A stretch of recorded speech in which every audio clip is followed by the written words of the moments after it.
Welcome back everybody, welcome back to our Gran Planet, and today guys, El Clasico preview. Oh boy, it's coming up. The big game in El Bernabeu, tomorrow, Saturday, 9 p.m. It's happening, baby. Hansi Flick and its crazy squad, its very young squad, its La Masia squad, is gonna be conquering El Santiago Bernabeu. Guys, are you guys ready? Because I am pumped for this big game, for this big El Clasico. I think that Barcelona can do great things. I think that Barcelona can certainly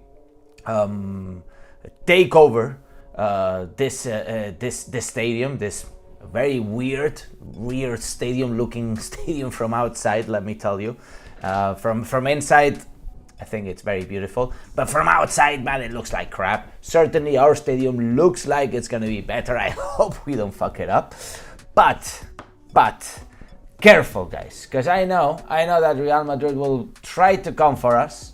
I know that Real Madrid is still a big team, despite not playing too well. I know that Real Madrid have something in the sleeves. You know, they have their ace in the sleeve still yet, because Real Madrid is never dead, and this is something that we know and that we've seen, we've felt it. But this guy here, man, this guy right in the middle there, Fermín, Balde, but mainly Rafinha, is on fire. Not only that, guys, is of course that I think that we have a tremendous momentum right now with for example Lewandowski's, with Rafinha's being completely on fire, but also the whole squad, right? And I like to point out, especially at La Masia players. I think that it is kind of crazy. And if we think about the game against Bayern Munich, guys, we were playing or starting 11 with 6 La Masia players. 6 La Masia players. But the fact that we ended with 8 La Masia players on the field makes me wonder, how are Real Madrid fans feeling? The fact that their team is mainly composed by outsiders, like players that they had to sign. Instead, Barça, we are winning. We're on topping La Liga, but we are winning games by 3 goals, by 4 goals. Yesterday, the last game against Bayern Munich, 4 goals to 1.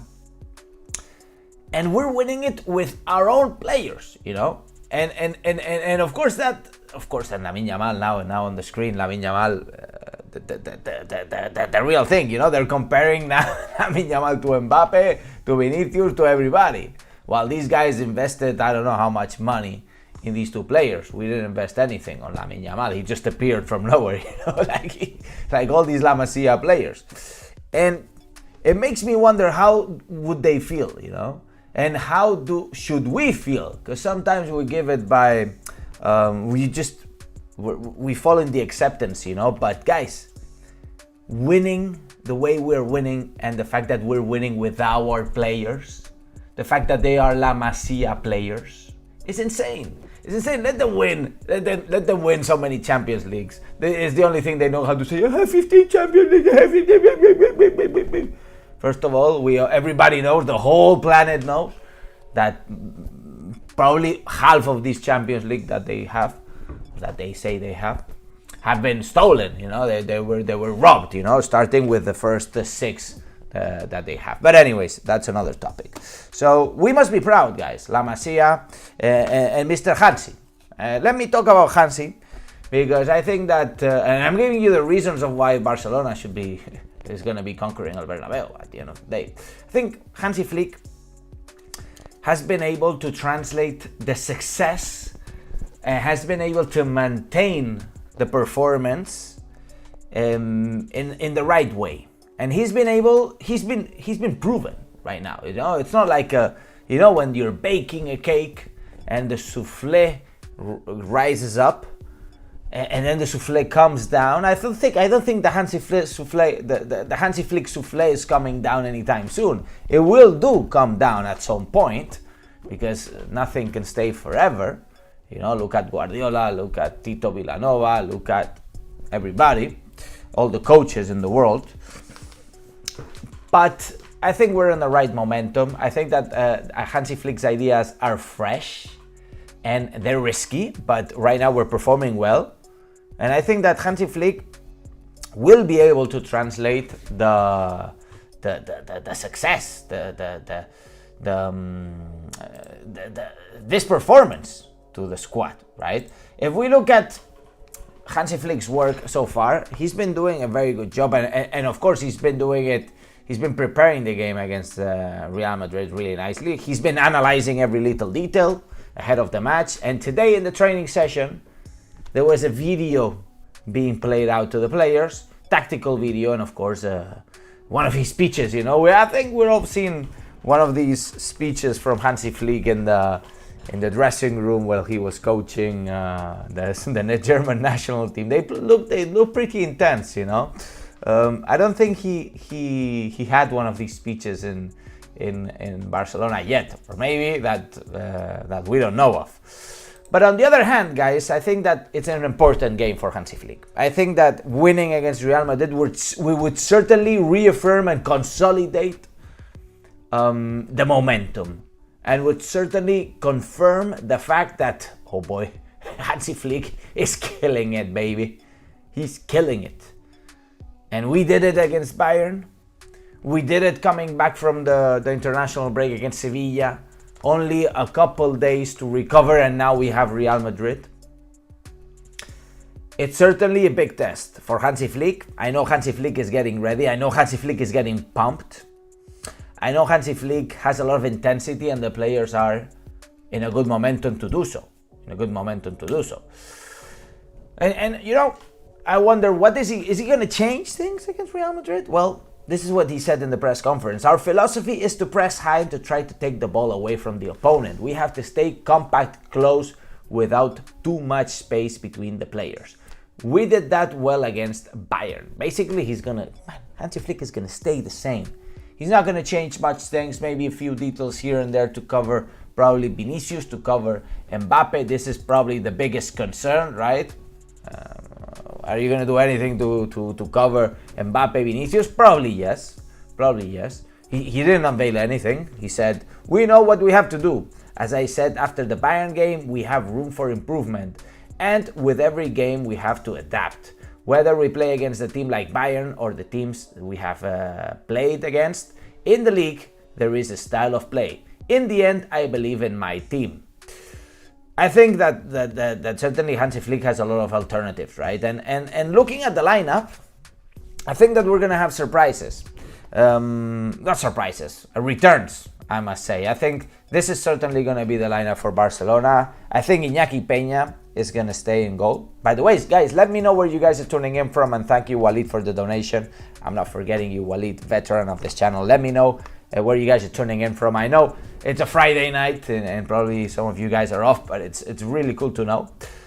Smash the likes as well. So Balde in the left-hand side, there were some doubts with Balde. I think Balde is playing at a good level. The thing is that Real Madrid is going to look at this side. They're going to target this side. But Íñigo Martínez, Cubarsí, and Koundé. Of course, the side with Koundé, I think, is very well covered. My people from India, by the way. Pedri, Casado. I think Casado deserves to be a starter, despite Frenkie de Jong coming in, despite Gavi coming in. I think they slowly need to get their shape in. Dani Olmo there, I think it's the arrival. My people from Mars, my people from Serbia. So here I think Dani Olmo is going to be critical. My people from Nepal as well. Of course, Rafinha, Lamine Yamal, Lewandowski on top. What a trio. What a threesome. Is insane. And Dani Olmo, I think, has tremendous value. What we could also do, and I would dig the opinion, is having Fermín starting and then Dani Olmo coming in the second half.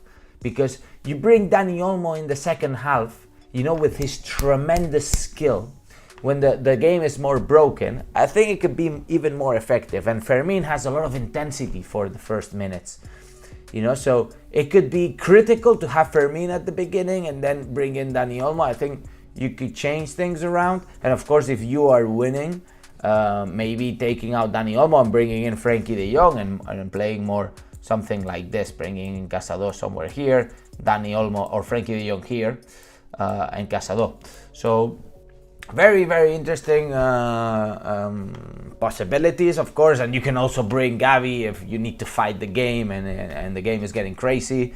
On the other hand, if you look at Real Madrid, of course, there are some surprises. Courtois is not going to be in the game. He's injured, so Lunin is going to be taking over. Mendy, Rudiger, Militao, Lucas Vázquez. We know Carvajal is injured, therefore Lucas Vázquez is going to be playing there for the rest of the season. Camavinga, Tchouaméni, Valverde. There are a lot of doubts with the midfield of Real Madrid. In fact, I think this could be different. And we could have Modric instead of Camavinga starting the game. So it could be Modric, Tchouaméni, Valverde, or even Modric, Camavinga, Valverde. So without Tchouaméni. Bellingham, which is not in a great shape. Mbappe, who's also not in a great shape, and Vinicius, who they're gonna give him the Ballon d'Or, the least deserved Ballon d'Or probably in the history of the sport, of the trophy. But let them give Vinicius the Ballon d'Or. Let them feel his ego. I think it's gonna go tremendously against him, because it's always done that. But anyways, this is the situation, guys. I must say that I believe in this team. I believe in the fact that we are giving the surprise this season. Guys, remember, it was gonna be the league of Mbappe. You guys remember when they were signing Mbappe? I think everybody thought that, oh my God, careful, it's gonna be Real Madrid, it's gonna be unbeatable, they're gonna have a crazy team, Bellingham, Vinicius, Mbappe, Rodrigo. Guys, it turns up they don't know how to play together. And I'm not sure that they will find out how to get to play together. Of course they're gonna win a lot of games, of course they are, because they have a tremendous team. But when you get at the high level, the chemistry is critical. The chemistry is critical, and you could see it the other day when they were playing against Borussia Dortmund. Borussia Dortmund goes 2 goals ahead, and then I think that Borussia Dortmund got more conservative. They were more defending. They weren't attacking. Then that's when Real Madrid is going to kill you. Because if you let Real Madrid play in your pitch, they have a lot of quality. Eventually, they will find the spaces. So I think it's so important that we play our game tomorrow, because our game means we play our rules. So they will have to adapt to our rules. Of course, we have to be very careful with the offside line, because Vinicius, maybe even Rodrigo coming in, whoever, they're gonna be trying to find the hole, the space. They're really good running the space. And that's, probably our weakest point against a team like Real Madrid, who has very good players running into the space. But the other side comforts me really much, is that we are the best in La Liga doing this, So we are we are creating so many offsides for the opponents, So we are protecting ourselves with this. So at the end of the day, we must understand what is my perception. So for tomorrow, these are my rates. This is my opinion. This is my guess. So I think Real Madrid is going to have a 25% chance. I think, of course, playing against Barcelona in their stadium, in the Bernabeu. They have the referee factor. There's always something fishy happening in El Bernabeu. I wouldn't be surprised something happens again. The draw, I think, certainly the draw is the biggest possibility for me. Not far from Barcelona winning, though, because I think the draw would be fair. I think the draw, stays even, and certainly Barcelona stays ahead in La Liga, 3 points ahead. Everybody's happy. But of course, if we win in El Bernabeu, I think we have higher chances, 10% higher chances than Real Madrid. I think it's really fair. Well, La Liga could be changing, guys. guys, La Liga could be changing, and certainly we could be pocketing La Liga. Not pocketing, but 6-point distance would be critical for Real Madrid. That's a lot of points. And certainly would give a motivational boost for Football Club Barcelona players. Would also allow Hansi Flick to rotate a few players here and there, a little more. Not saying that we're gonna give out points, but it's not gonna be so critical that we win, that we demolish every team. Not win. We need to win the games, but not demolish every team. I think, or maybe start with the starters. Start with a good starting 11 and then make some rotations. After we're winning 2-0, for example, against smaller teams. But also, it's going to give us better chances in the Champions League, in the other competitions, because we're going to be fresh. But it's still early, guys. We're in October, late October. It's still early.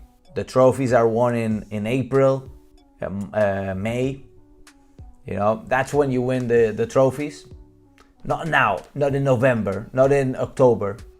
So we need to keep up, guys. We need to keep on pushing, and you guys need to be subscribing to the channel and smashing the like button and the bell notifications if you haven't done so already. Let's do a quick Q&A before I leave to grab some beers with my friends, and of course I couldn't do that without chatting with my friends around the world with Blaugrana Planet.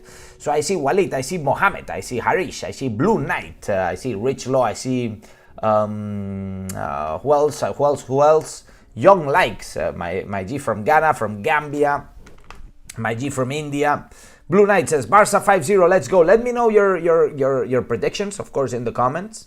I didn't give you my predictions in terms of goals. I gave you my predictions in terms of results. So if I need to follow my prediction, I think it's going to be a 2-2. But also the fact that we're scoring way more goals. We've scored 10 more goals in La Liga this season, about 10 more goals than Real Madrid. Walid, thank you again for your donation, very generous today. Ausan Ahmed says, if you go to Madrid to see the match, you should shower 100 times before entering Barcelona. Absolutely, man. I need to shower. I need to shower with vodka maybe, so I can disinfect. Neymar Jr. says 4-1 to Barça. Abdalar says Abdalar from Libya, legend, my G from Libya. J Rex says 3-2 for Barcelona. I think it's gonna be, I'd say 2-1 for Barça, 1-2 for Barça. 1-2 for Barça, because at the end, we're not conceding many goals and we're scoring a lot of goals. So even 1-3 goals for Barça, 1-3. My G from Israel, what else? Well, we got my G from Namibia. All the best, G's. Alex, don't you think Catalonia should be independent country and we'll show the world what we can? Also win the World Cup with La Masia and Barça players? Man, that would be that would be insane. All this political stuff, we'll talk another day, maybe in another video, but I think Catalonia is really far from becoming an independent country because it's difficult. It's complex. It's complex. It's another topic, guys. Let's focus on Barça. Let's focus for Barça. So, guys, thank you, everybody. My G Adam says 3-2 for Barça. 3-2 for Barça. So, guys, I'll cut it out for today. I'm really, really thankful. We see with a very, very interesting prediction, 6-2 for Barça. I wish. Let's do 0-5. Let's do 0-5, guys. Let's do 0-5. Let's show them who rules in La Liga, who rules in football. Let's show them, my friends. Anyways, guys, thank you, everybody. Make sure to smash the like, subscribe to the channel if you haven't done so already. Hit the bell notifications, and as always say, Visca el Barça, Visca Catalunya, we're conquering el Bernabéu tomorrow, and see you in the next video. Vamos, vamos Barça, vamos Barça.